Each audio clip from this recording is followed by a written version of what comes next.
Manifiesto de Huidobro. El creacionismo. El creacionismo no es una escuela que yo haya querido imponer a alguien.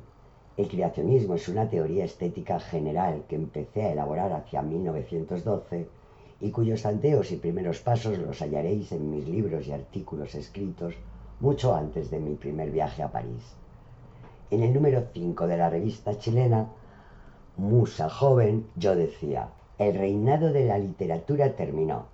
El siglo XX verá nacer el reinado de la poesía en el verdadero sentido de la palabra, es decir, en el de creación, como lo llamaron los griegos, aunque jamás lograron realizar su definición. Más tarde, hacia 1913 o 1914, yo repetía casi igual cosa en una pequeña entrevista aparecida en la revista Ideales, entrevista que encabezaba mis poemas. También en mi libro Pasando y Pasando, aparecido en diciembre de 1913, digo en la página 270 que lo único que debe interesar a los poetas es el acto de la creación, y oponía a cada instante este acto de creación a los comentarios y a la poesía alrededor de la cosa creada contra la cosa cantada.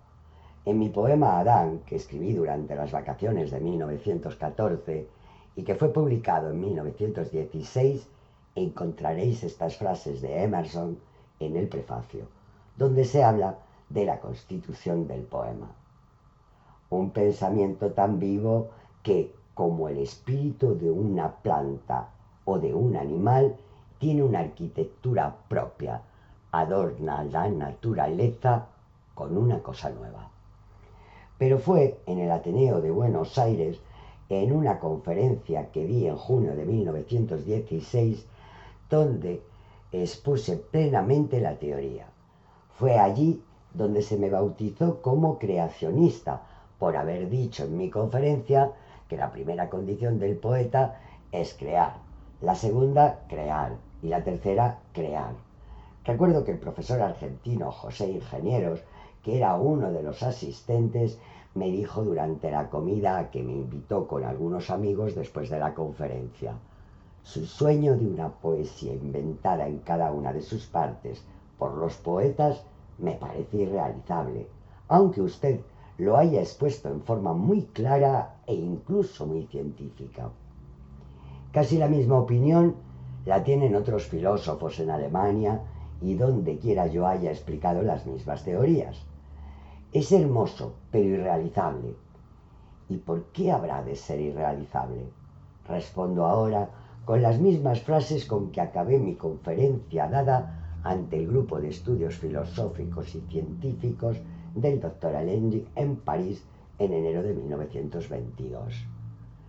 Si el hombre ha sometido para sí a los tres reinos de la naturaleza, el reino mineral, el vegetal y el animal, ¿por qué razón no podrá agregar a los reinos del universo su propio reino, el reino de sus creaciones?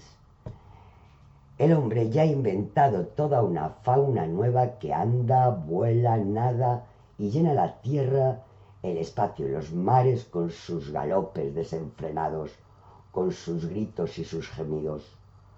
Lo realizado en la mecánica también se ha hecho en la poesía.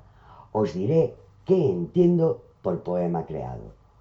Es un poema en el que cada parte constitutiva y todo el conjunto muestra un hecho nuevo, independiente del mundo externo, desligado de cualquier otra realidad que no sea la propia, pues toma su puesto en el mundo como un fenómeno singular, aparte y distinto de los demás fenómenos. Dicho poema es algo que no puede existir sino en la cabeza del poeta, y no es hermoso porque recuerde algo, no es hermoso porque nos recuerde cosas vistas a su vez hermosas, ni porque describa hermosas cosas que podemos llegar a ver. Es hermoso en sí, y no admite términos de comparación, y tampoco puede concebírsele fuera del libro. Nada se le parece en el mundo externo. Hace real lo que no existe, es decir, se hace realidad a sí mismo, crea lo maravilloso y le da vida propia, crea situaciones extraordinarias que jamás podrán existir en el mundo objetivo, por lo que habrán de existir en el poema para que existan en alguna parte.